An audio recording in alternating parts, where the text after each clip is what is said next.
ओम, तुला तुझ्या बायकोला कोणतं गिफ्ट द्यायला आवडेल? विचार नाही केला अजून. Actually I am not married so. I am so sorry. मी फिंगर रिंग पाहिली तुझी म्हणून मला वाटलं की you are married. I am sorry. नाही ऍक्च्युली ती काढायची राहिली. काढायची राहिली?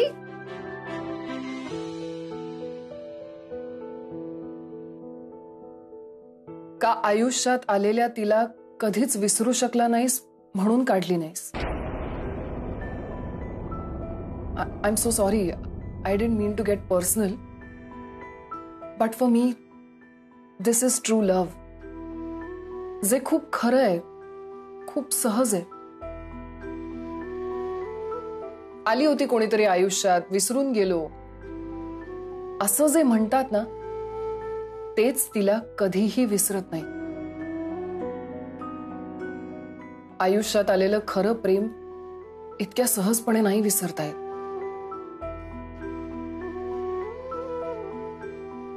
काय होतं माहितीये, आयुष्य पुढे जात राहतं, आपणही त्याच्याबरोबर पुढे जात राहतो,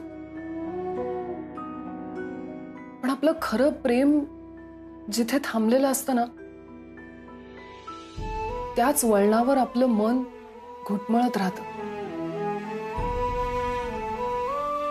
आयुष्यभर.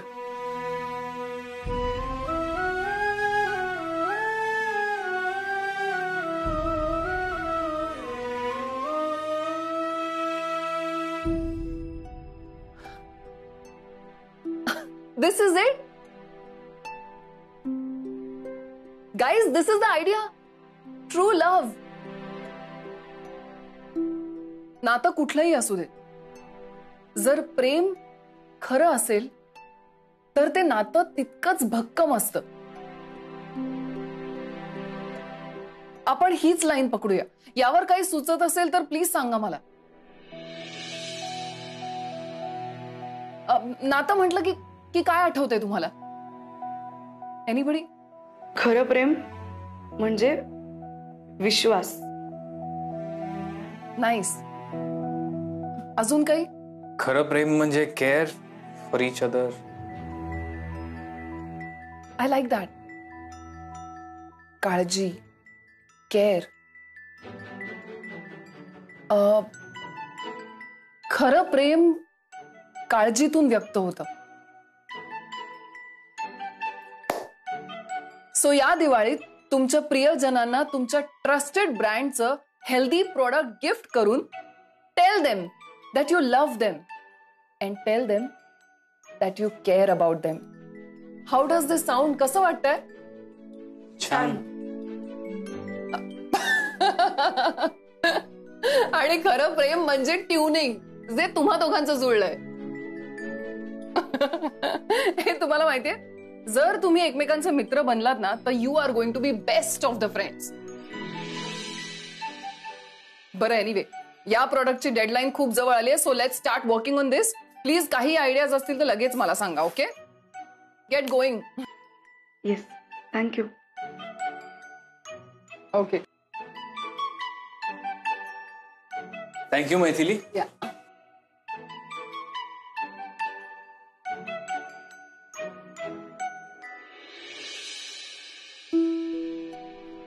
ओम सर,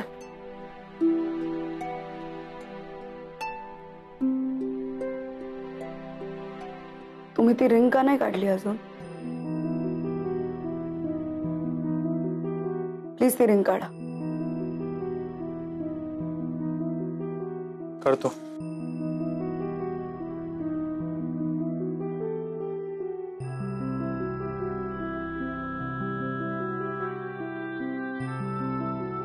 निघत नाहीये.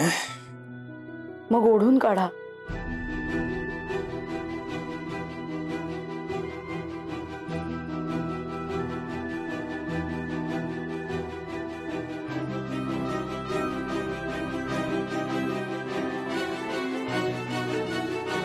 नसेल निघत तर राहू देत.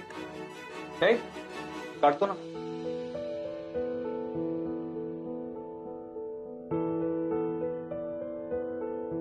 राहू दे, नाही नाही काढतो ना. राहू दे ओम.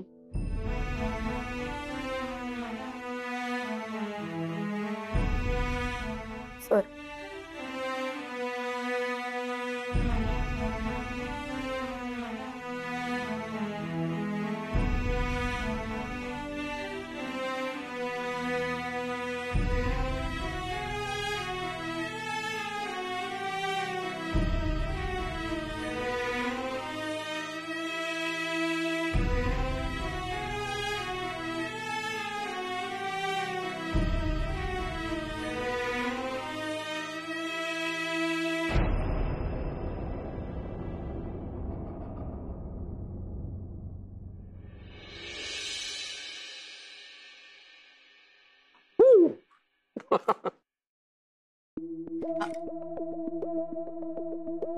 काय नको मला, काय लागलं तर सांगतो परत. जा.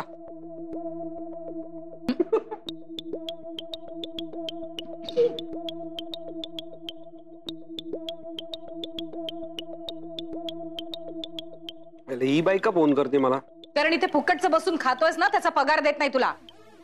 मॅम मॅम तुम्ही या ना मॅम, बसा ना बसा. सॉरी मी काय काय चाललंय काय हे? हे काय नाही, मी कामाचाच विचार करत होतो बसून. रिअली? तू सांगायचंस आणि मी ऐकायचं, मी विश्वास ठेवायचा? मूर्ख वाटलं तुला? Sorry ma'am. पायपासून नोकरी हवी होती तेव्हा हातापाया पडून भीक मागितल्यासारखी मागितलीस ती, मी पण दिली तुझ्यावर उपकार करून. एक काम धड केलं नाहीस. मॅम तुम्ही हे बोलूच शकत. तुम्ही दिलेलं एक काम मी अत्यंत चोख बजावलंय, ते म्हणजे हॉस्पिटलशी लग्न करणं, आणि त्याचाच तर पगार देता ना तुम्ही मला. ते कामही धड केलेलं नाहीयेस. आणि काय पगाराचं काय? पगार हवाय म्हणे, फटके मारून घराच्या बाहेर हाकलायला हवं तुला. एनिवे, हे मला तुला हे सांगायचं होतं की मी तुमच्यासाठी एका घराची अरेंजमेंट केली. असं का अचानक मॅम? अचानक? खरं तर मी हे याआधीच करायला हवं होतं. काल ओम घरात आला, ते जेवला आणि त्याच्या हक्काच्या घरात न राहता इथून निघून गेला का तर तुम्ही इथे होतात म्हणून. मला हे अजिबात आवडलं नाही. त्यामुळे आता तुम्ही इथून निघून जायचंय, कारण मला माझ्या भावाला या त्याच्या हक्काच्या घरात घेऊन यायचंय. ऑफकोर्स मॅम, म्हणजे ओम सर नाही इथे यायचं असेलच, पण असं अचानक मी का या घरातून बाहेर निघून जायचं? अचानक? मालविका खानविलकर अचानक काही करू शकते. ते झालंच, पण मॅम मी तुमच्या सांगण्यावरून लग्न केलं. परत त्याचे तुम्ही मला पैसेही दिले नाही. कुठे दिले? ते फाडून फेकून दिलं ना चेक. पैसे? बरं, नोकरीवर ठेवलं तुम्ही परत, आणि आता वर परत म्हणताय काम पण कर. नोकरी दिली आहे ना, मग काय फुकटचा पगार द्यायचा तुला? काम तर करावं लागेलच ना. नाही मॅम, मला काय म्हणायचं तसं नाही मॅम. मला काय म्हणायचंय, मी एकदा जर का या तुमच्या घरातून बाहेर पडलो तर आयुष्यभरासाठी ते धूळ माझ्या गळ्यात पडेल. आयुष्यभरासाठी ही शिक्षा मी का भोगायची? माझं काय? तुझं काय मी काय सांगणार, तुझं तू बघायचंस. थोडंसं वापर ना हवं तिथे. महिनाभर फक्त हे नाटक करायचं. तुझं तिच्यावर किती प्रेम आहे, तू तिची किती काळजी घेतोस, तुमचा किती सुखाचा संसार चालला हे सगळ्या जगाला आणि ओमला दिसलं पाहिजे बस. अर्थात माझ्या परीने मी ओमला पटवून द्यायचा प्रयत्नही केलाय, त्याला थोडं फार पटलंय आणि तुझे काही झालं ते विसरून पुढे जायला तयार झालाय. सो आता तू इथून निघून जायचंस. मॅम मॅम मॅम मी काय म्हणतो ऐका ना, ओम सर तयार झालेत ना, मग मी का सहन करू 1 महिना? तुला खरंच कळत नाही का रे मोहित? ओमचं अजूनही लग्न नाही ना झालं. ओम अजूनही सिंगलच आहे. तुम्ही बाहेर गेल्यानंतर मी त्याला या घरात आणणार, मग तो थोडा सेट होणार, त्यानंतर मी मुलगी शोधणार, आणि महिन्याभरात आमच्या स्टेटसच्या आमच्या क्लासच्या एखाद्या मुलीशी त्याचं लग्न लावून देणार. वेळ जाणार ना. आणि या सगळ्याच्या बदल्यात महिन्याभराचा तुझा खर्च देणार मी. शिवाय नोकरी करतोस तर पगार, शिवाय हॅपी मॅरिड लाईफचा ऍक्टिंग केल्याचा बोनस सुद्धा. बघ जमताय का?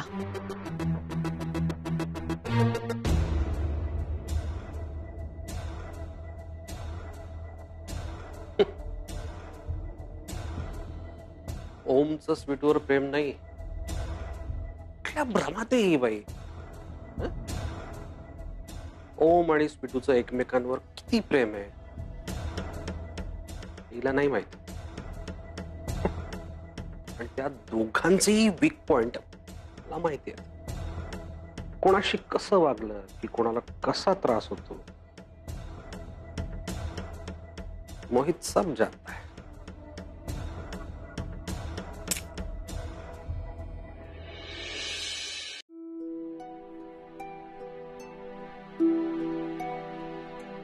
अरे यार काय आलं? ओम फक्त 1 मिनिट थांब. मी काहीतरी विसरलोय. मी 2 मिनिटात आलो. ओके.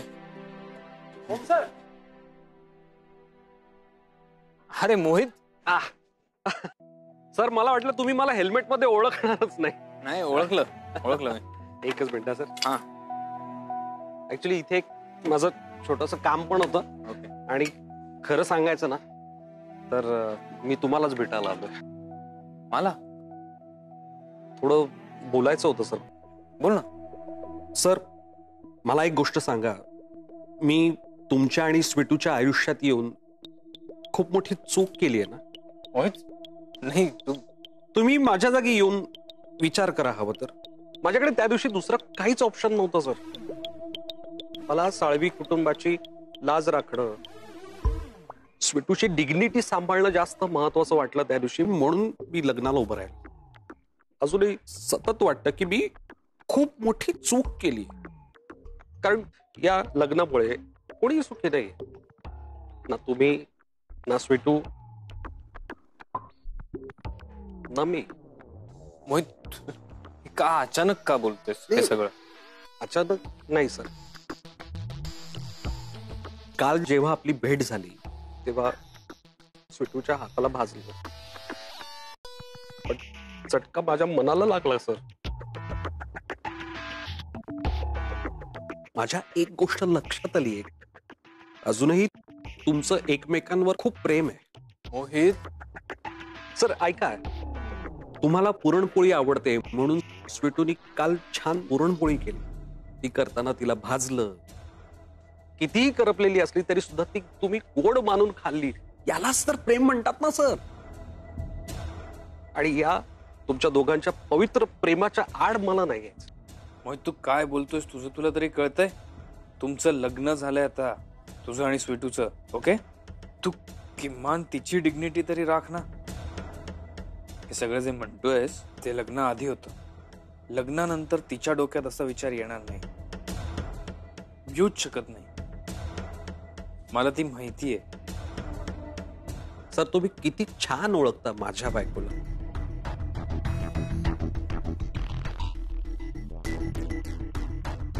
मीही माझ्या बायकोला ओळखतो. आजही प्रेम आहे माझ्या बायकोवर, आणि म्हणूनच मला तिला सुखात पाहायचं. दुःखी आहे आणि तिचं सुख तुझ्या बरोबरच आहे. सर ही तुम्ही रीत सांगताय, पण तिचं माझ्या सोबत असणं तुम्हाला तरी मान्य आहे का? का मान्य नसेल मोहित? तुमचं लग्न झालंय आता.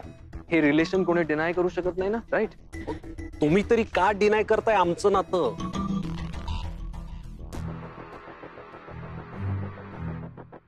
I don't understand. मी कुठे डिनाय करतोय तुमचं नातं? सर अजूनही तुमचं स्वीटूशी असलेलं नातं तुम्ही विसरायला तयार नाही आहात. आणि याचं उदाहरण द्यायचं झालं तर तुमच्या हातातली ही एंगेजमेंट रिंग.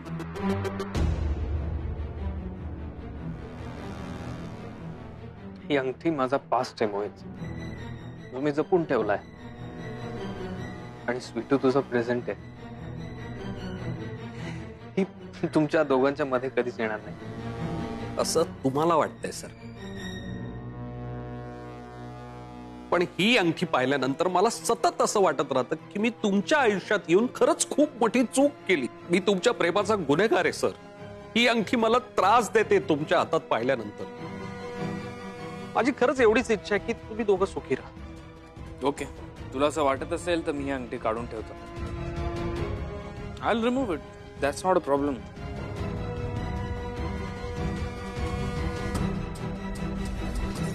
निघत नाहीये का सर? निघते निघते. खेचा थोडी. सर, जुन्या आठवणींचं पण असंच असतं. मनातून काढून टाकणं फार अवघड असतं. त्रास होतो पण चांगल्यासाठीच.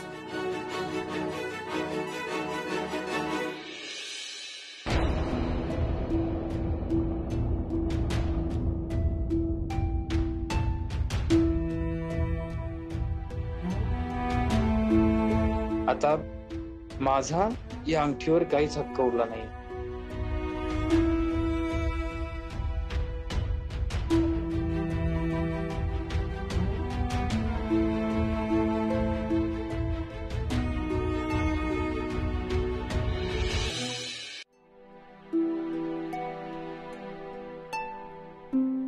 मोहित,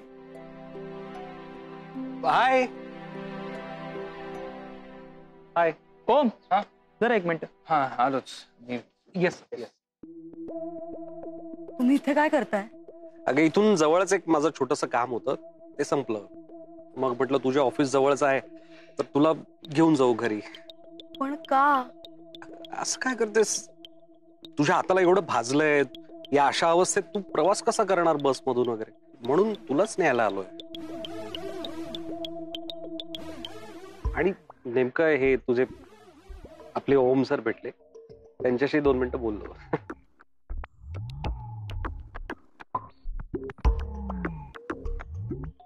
चल ना, निघूयात आपण. ये, बस लवकर गाडीवर. ये ये.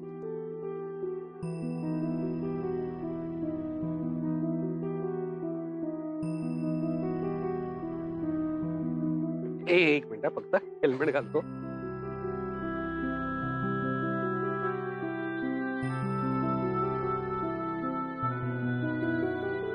अगं, खांद्यावर हात ठेवून बस. तसंच कसं बसता येईल तुला?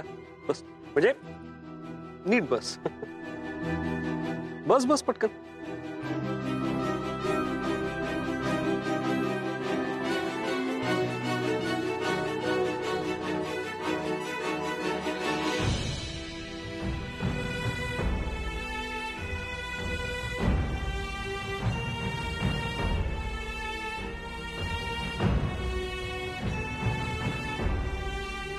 बायको, ए बायको, अगं नीट घट्ट धरून बस. नाही, माझ्यासोबत गाडीवर पहिल्यांदाच बसतीस ना, म्हणून म्हणते.